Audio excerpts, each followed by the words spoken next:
যদি নাতে শুনতে শুনতে চোখে ঘুম চলে আসে, তুমি ঘুম পাড়িয়ে দিও রাসূল স্বপনে এসে।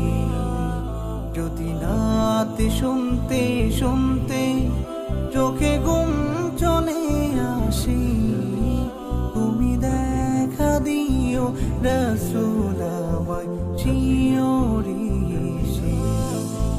বহু লেখার ফাঁকে যদি ডাকে তোমায় হৃদয়, তুমি নূর মদিনা ছাড়ি আসবে কি গো নিশ্চয়।